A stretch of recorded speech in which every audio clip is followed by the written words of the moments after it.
Buenas tardes, jóvenes, ¿cómo están? Buenas tardes.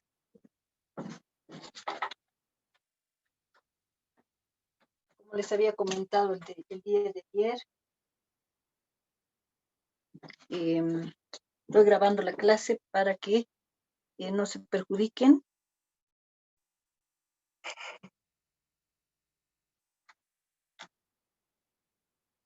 Ya vamos a grabar la clase, como les decía, continuando el tema que habíamos iniciado o habíamos conversado sobre la parte de alelopatía, ¿no es cierto?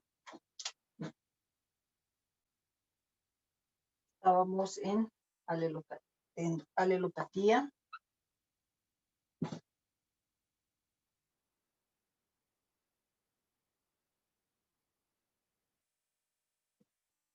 Habíamos hecho una breve historia, si quieren, de lo que es la alelopatía.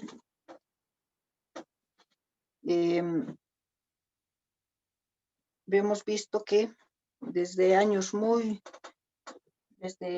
pasados, ¿no? De la época de Cristo incluso, decíamos que ya se hablaba de la alelopatía, ¿no? Ya se tenía algunos datos, algunas referencias sobre lo que es la alelopatía. En ese sentido, mencionábamos a Teofrasto como el primero en mencionar o en darse cuenta que algunas plantas eliminaban, si quieren, secretaban algunas sustancias, algunos olores que él llamó, que perjudicaban el desarrollo de otras plantas, ¿no? Plantas vecinas, plantas cercanas a esta, para que no se desarrolle. Posteriormente, ya en 1900, recién comienzan a dar importancia, digamos, a lo que es esta cuestión de la alelopatía. Claro que no existía con ese nombre, ¿no es cierto? Es así que en 1925 habíamos hablado de que Massey fue ya uno de los que se da cuenta de que sí existen plantas que evitan que otras crezcan cerca de ellas, ¿no? Como en el caso del tomate y los nogales. Aparte de ello, hace algunos otros estudios y demuestra, si quieren, que esta planta, el nogal, tanto por sus raíces como por sus hojas, mediante procesos químicos que ocurren, va transformando algunos compuestos químicos que va a eliminar esta y que se vuelven tóxicos para otras plantas. Entonces, una vez que se hace esa demostración, si quieren, surge una definición de lo que es la alelopatía. Sin antes mencionar que el término de alelopatía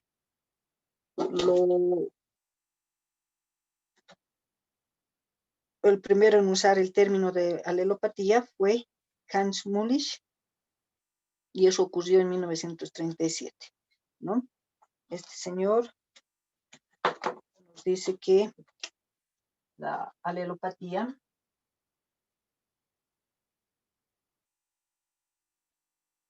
proviene de dos voces griegas, que eran aleton y patos. Aleton y patos, ¿no? Aleton entendiendo que es mutuo, y patos, que es perjuicio.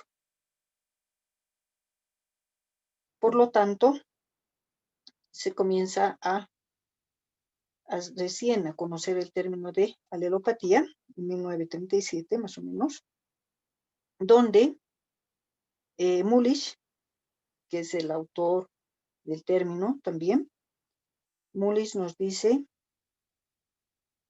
que alelopatía es el proceso por el cual una planta desprende al medio ambiente uno o varios compuestos químicos que inhiben el crecimiento de otras plantas, ¿no? Inhibe el crecimiento de otras plantas que viven en el mismo hábitat o en un hábitat cercano, ¿no? Eso es lo que nos dice Mullis en relación a alelopatía. Bueno, pues una vez que se tiene ya el conocimiento de lo que es alelopatía, alguien por ahí dice, entonces, ¿cuál es la diferencia entre alelopatía y competencia? ¿No? O sea, decimos, tiene que quedar claro la diferencia entre alelopatía y competencia, ya que esas dos son los que realmente interfieren entre las plantas, ¿no? Es decir, hay una interferencia, sí, entre plantas, pero que se refieren principalmente a la alelopatía y a la competencia, ¿no? Habiendo también otras interferencias, obviamente, pero siendo estas dos las más importantes. Entonces, como uno se centra en alelopatía y competencia, entonces la pregunta a veces suele ser, ¿cuál es la diferencia, ¿no? Entre esos dos términos, ¿no? O sea, ¿en qué se diferencian esos términos? Bueno, entonces uno al pensar en competencia y alelopatía, podemos relacionar con lo siguiente. Cuando hablamos de competencia,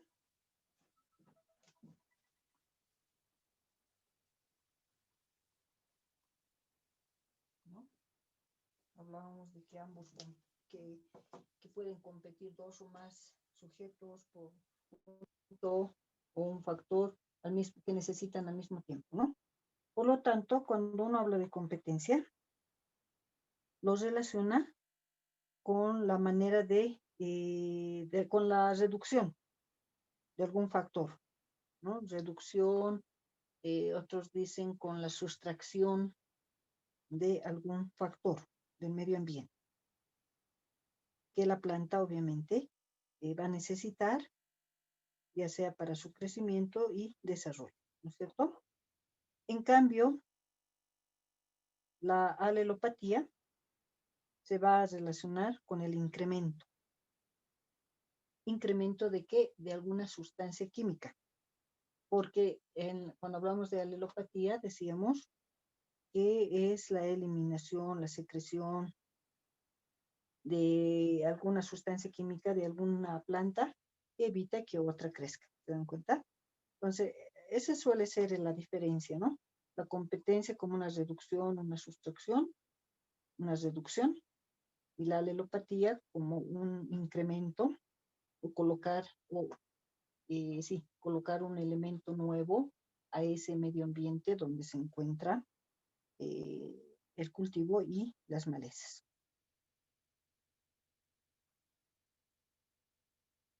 ¿No? Por lo tanto, se suele mencionar de esa manera lo que es la diferencia entre estos dos términos, ¿ya? Entre alelopatía y competencia. Una vez que tenemos ya el conocimiento de lo que es, o la definición de lo que es la alelopatía, y vamos a hablar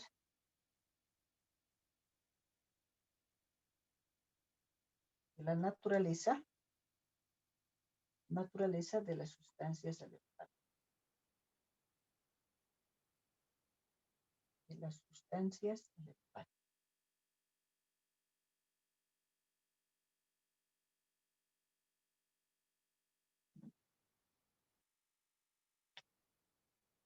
Naturaleza de las sustancias alelopáticas. O sea, ya nos dedicamos a lo que es la alelopatía, ¿no es cierto? Si bien dijimos que en el proceso o en la etapa, en la alelopatía, lo que ocurre es que la planta comienza a eliminar, a segregar algunas sustancias químicas a esas sustancias químicas las vamos a llamar sustancias alelopáticas. Ahora, ¿a qué nos referimos cuando decimos naturaleza de las sustancias alelopáticas? Muchos investigadores, muchos fisiólogos, nos dicen que, fisiólogos, incluso botánicos, biotecnólogos también, nos dicen que todas las plantas, es decir, en realidad todos los tejidos vegetales, dicen, poseen sustancias químicas, obviamente, ¿no? Está formado por compuestos químicos. Entonces, todo tejido vegetal posee sustancias químicas que son potenciales compuestos alelopáticos, ¿no? Es decir, la planta en cualquier momento, dicen, puede segregar alguna sustancia química que puede ser considerada como una sustancia alelopática, ¿no? Porque todo tejido vegetal, obviamente, está formado por productos químicos. Lo que sí va a variar en este caso, si todo vegetal, toda planta tiene ese potencial de tener sustancias alelopáticas, lo que puede variar entre una planta a otra, entre una especie a otra, entre un género a otro, va a ser la cantidad y la calidad de esas sustancias alelopáticas, ¿no? Porque si todas fueran iguales, si todas eliminaran, segregaran la misma cantidad y la misma calidad de sustancias alelopáticas, entonces estaríamos diciendo que todas las plantas son alelopáticas y que perjudican el desarrollo de otras. Y sabemos que no es así, ¿no? Hay plantas que ustedes saben que se hace en una parcela, lo que llamamos asociación de cultivos o asociación de plantas, ¿no? Se van sembrando un surco con una especie, a su lado otro surco con otra y así sucesivamente, ¿no? Eso ocurre y estas desarrollan bien. Ahora, no porque no tengan sustancias alelopáticas, sino que todas ellas tienen sustancias alelopáticas, pero pueden tener en cantidades bajas, cantidades pequeñas. Puede ser esa una razón para que no le afecte a la otra especie. O también puede ser la calidad de esas sustancias alelopáticas, tienen una calidad de tal manera que no va a perjudicar a la otra especie. ¿Se dan cuenta? No estamos diciendo que todas las plantas tienen sustancias alelopáticas, pero que varían de acuerdo a la cantidad y a la calidad, ¿no? Esto va a variar entre plantas, entre especies, entre géneros, etc.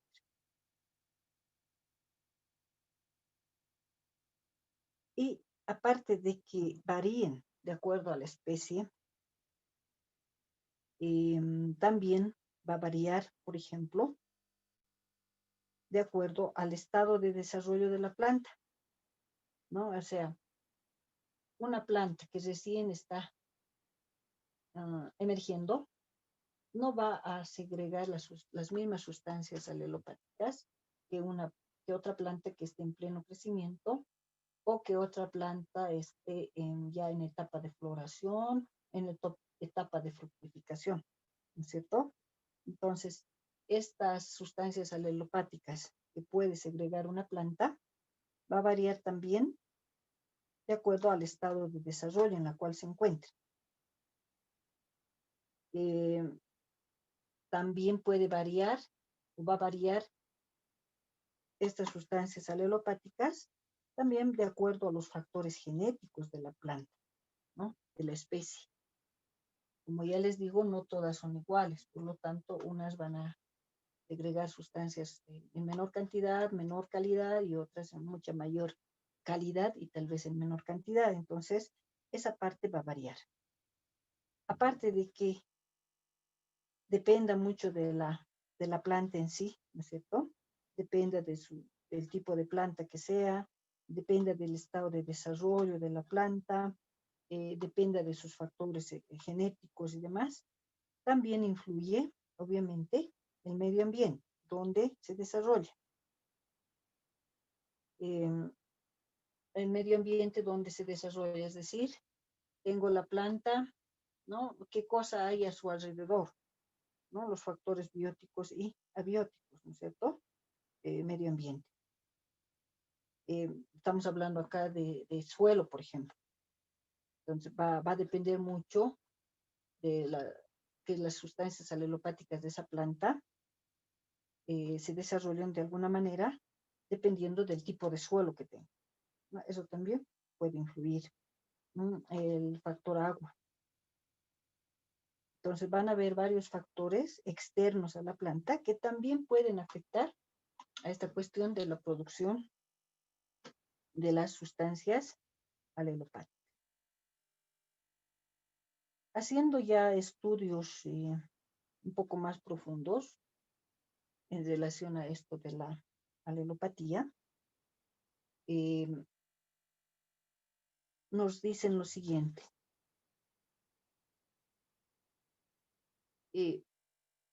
Nos dan una serie de datos indicándonos de que hay sustancias alelopáticas que producen las plantas cuando están en la segunda etapa de su metabolismo. Ahora también hay en la primera etapa, pero puede ser que no sean muy importantes, ¿no? Es como las personas, ¿no? Cuando son niños y comparados cuando ya son personas adultas. Por lo tanto, si hablamos, no sé, del sudor, por ejemplo, ¿no? En los niños no se nota mucho, pero en las personas mayores sí, ¿no? Y va a depender mucho de muchos factores, de factores genéticos y demás, para que algunas personas transpiren bastante y otras no. Pues lo mismo pasa, algo así pasa con las plantas. Pero nos dicen lo importante es que estos productos, estas sustancias alelopáticas, se producen ya principalmente a finales de metabolismo secundario, cuando ya está terminando su metabolismo secundario. Por esa razón, nos comentan que hay más de 300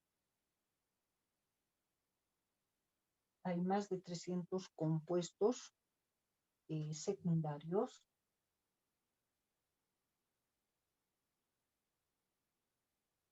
vegetales que se los conoce como sustancias alelopáticas.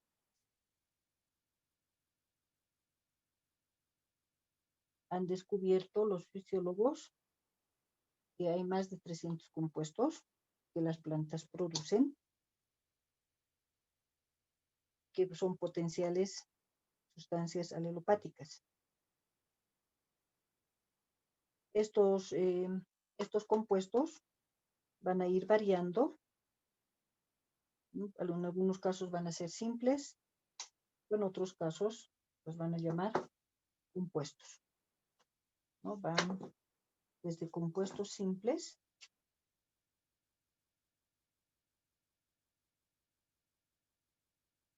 ¿no? Compuestos simples y compuestos complejos.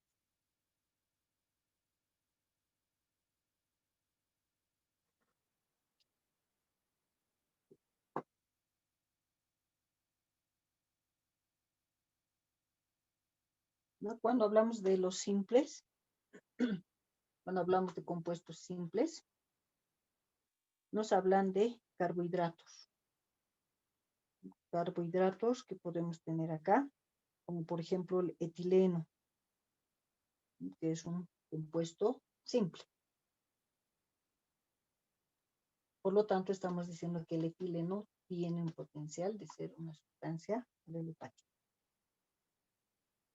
Y en el caso de los compuestos complejos, aquí tenemos, por ejemplo, los policíclicos,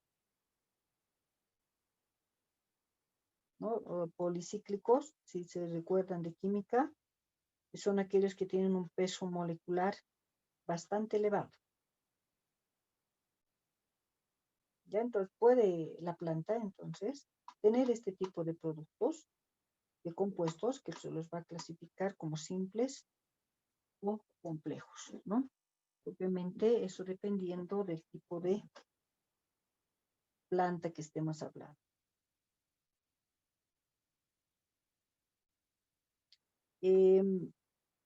Ahora hay algunos productos que son los más comunes, si quieren, productos químicos que son más comunes que causan efecto alelopático. Vamos a mencionar algunos ejemplos, les decía, de productos químicos que producen las plantas y que tienen características que causan alelopatía. Por ejemplo, tenemos los ácidos fenólicos,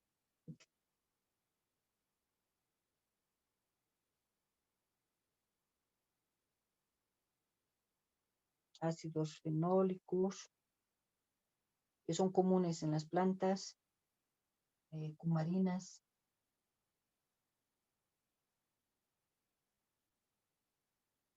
terpenoides,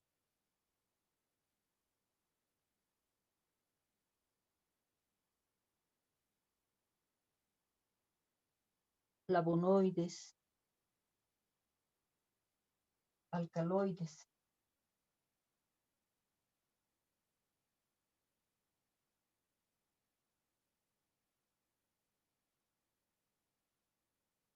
Taninos.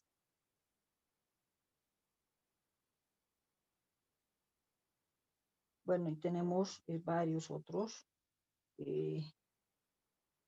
ejemplos que son considerados como potenciales sustancias alelopáticas. Los derivados del ácido benzoico también están acá, por si acaso. Las quinonas. No tenemos varios ejemplos que estarían como sustancias potenciales alelopáticas. Bueno, pasemos a otro punto.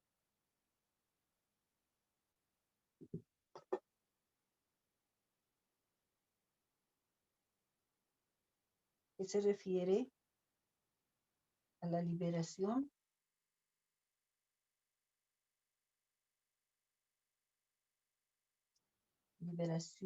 al medio ambiente, liberación al medio ambiente de las sustancias alelopáticas. Es decir, una vez que ya sabemos que que toda planta posee sustancias alelopáticas potenciales, ¿no? Toda planta posee este tipo de sustancias. La pregunta ahora es, ¿cómo se liberan? ¿No? ¿Cómo es que salen de la planta para afectar a otra planta, si quiere, ¿no? Ahora, esta liberación va a depender mucho, ¿no? Para que la planta libere estas sustancias alelopáticas, va a depender mucho de la concentración en la cual se encuentran en los tejidos, ¿no? O sea, ¿en qué concentración están? Si están en una concentración muy alta, obviamente que tiene que liberarse, ¿no es cierto? Si se va acumulando cada vez, entonces está muy concentrada la planta, tiene que haber algún momento en que tiene que ocurrir la liberación, tiene que liberarse. Ahora, si no está muy cargada la planta, entonces no pasa nada, ¿no? Puede soportar la planta esas sustancias y no los va a liberar, ¿no? Por eso es que decimos, o las va a liberar, pero muy poco. Por eso es que ocurre lo simple, lo complejo, y ocurre que otras plantas tienen en baja concentración, menor calidad, etcétera, lo que ya hemos hablado. Ahora, si están muy concentradas, les decía, en los tejidos vegetales. Entonces la planta va a ver la forma de liberarlas, ¿no? Y a eso también esa forma de liberación va a estar ligado obviamente a los factores medioambientales, ¿no? O sea, las condiciones del medio ambiente también va a ayudar a que esa planta libere esas sustancias alelopáticas. Por lo tanto, estas sustancias alelopáticas pueden ser liberadas al medio ambiente de acuerdo a los estudios que han hecho los fisiólogos con los siguientes procesos. El primer proceso que nos hablan es de la volatilización.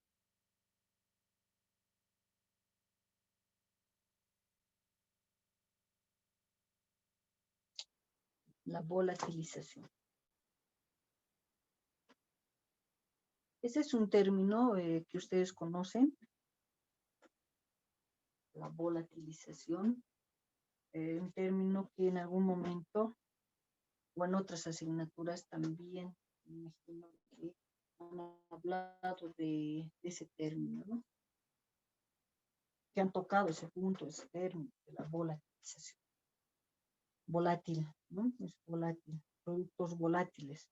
Se hablan cuando se tienen algunos fertilizantes, ¿se ubican? Algunos fertilizantes, algún producto que es muy volátil, se dice. Por lo tanto, esto de la volatilización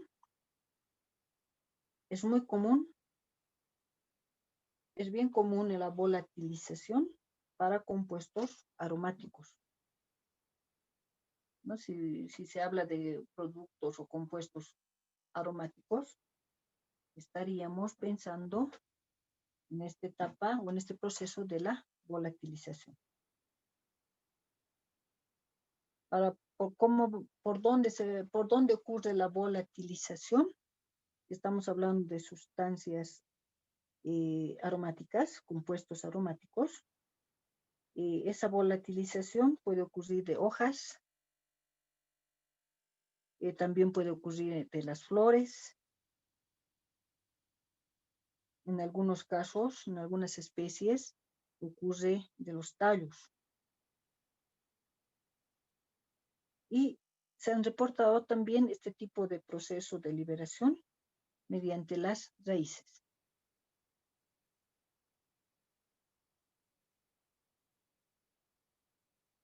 Entonces hay esas formas, si quieren, para que ocurra la volatilización por esos órganos, ¿no? Puede ocurrir esto de la volatilización.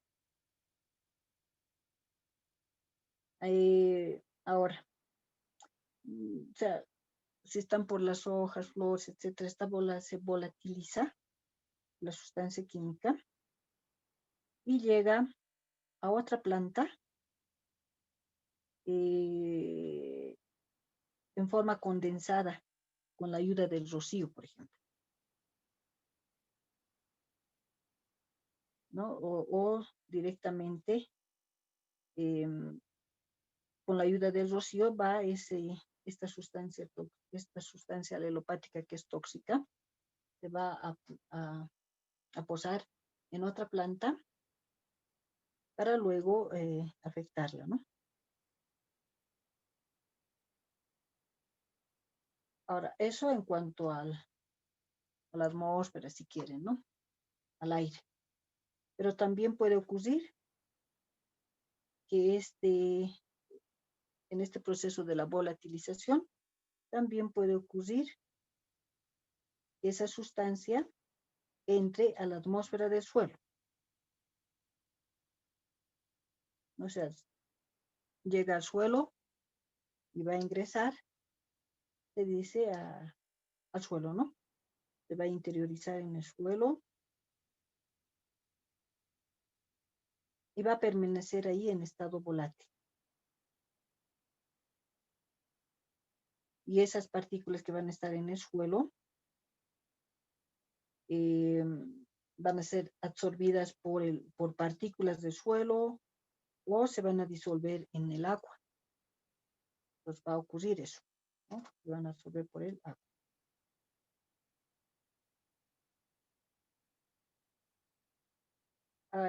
Ahora, en regiones áridas y semiáridas, se ha detectado o se ha demostrado que hay mayor frecuencia de efectos alelopáticos producidos por la volatilización.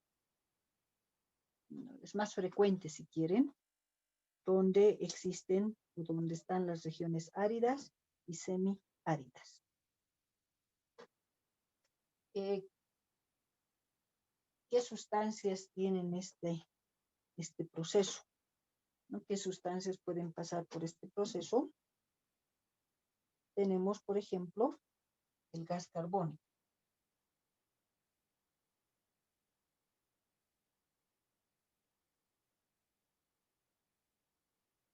El amonio.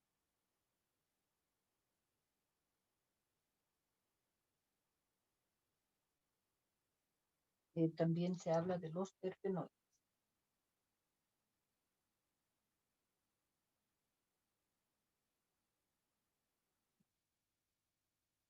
Entonces tenemos ese tipo de sustancias.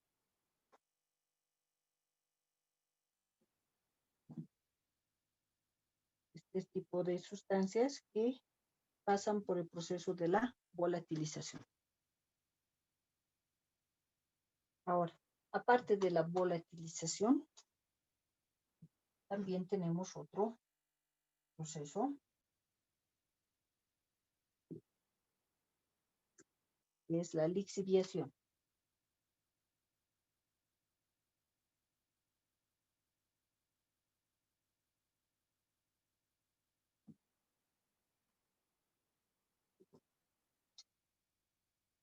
Este término también ustedes lo conocen.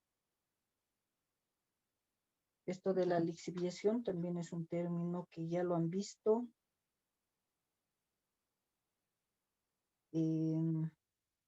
También en otras asignaturas se habla de la lixiviación, ¿no es cierto? También ocurre entonces la lixiviación cuando se habla de sustancias alelopáticas. En relación a este término vamos a decir que la lixiviación es la remoción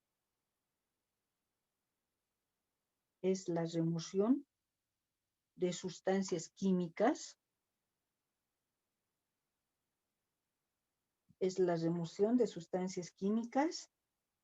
de plantas vivas o también puede ser de plantas muertas, ¿no? O sea, en esto de la lixiviación varía o se da, ya sea la planta esté viva o la planta esté muerta, ¿no? Los órganos de la planta estén vivos o estén muertos. Y en la lixiviación, obviamente, es bien importante la acción del agua. O sea, sí o sí, tiene que haber la presencia del agua, ¿no?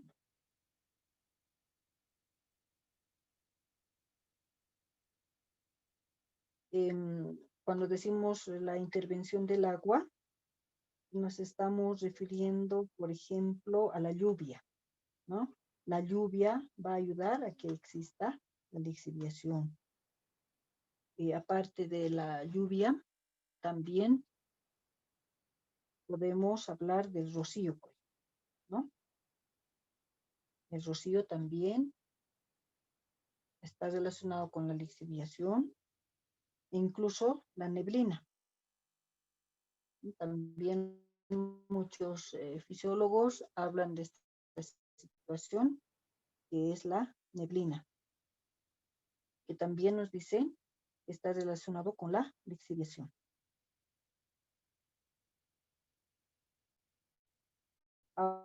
Ahora, La cantidad que se vaya a lixiviar, la cantidad de lixiviación que vayamos a tener de algún vegetal, va a depender mucho, nuevamente vamos a hablar de eso, va a depender de la especie, ¿no es cierto? Va a depender de qué especie estemos hablando. Aparte del tipo de especie que estemos hablando, también va a depender de su constitución, ¿no? Cómo está constituida esa especie, esa planta. También se habla de la edad de la planta, es decir, estaríamos relacionando la edad de los tejidos vegetales, ¿no?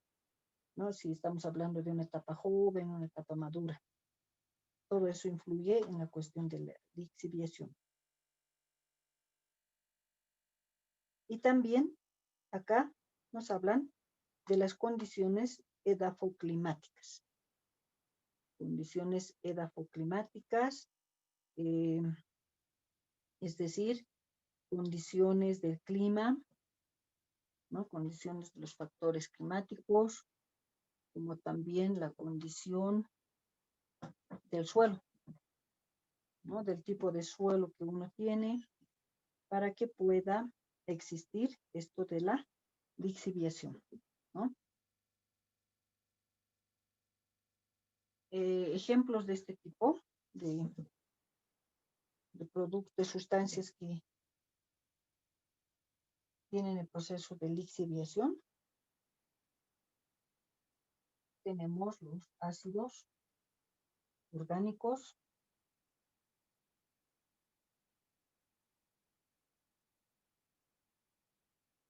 también se habla de azúcares,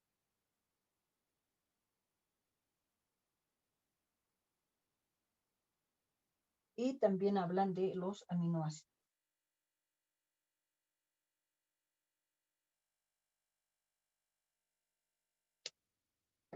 De los aminoácidos. Por lo tanto,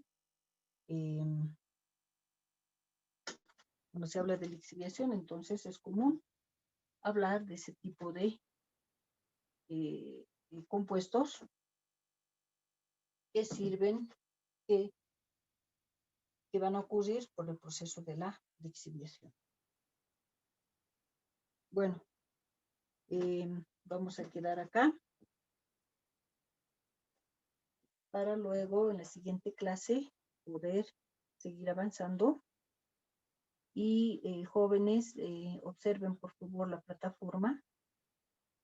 Tienen ahí un artículo donde van a poder realizar se les pide que realicen una crítica a ese artículo que se les está entregando. Como siempre, tienen una semana para poder entregar ese comentario que van a tener que hacer. Bueno, gracias por su atención y nos estamos conectando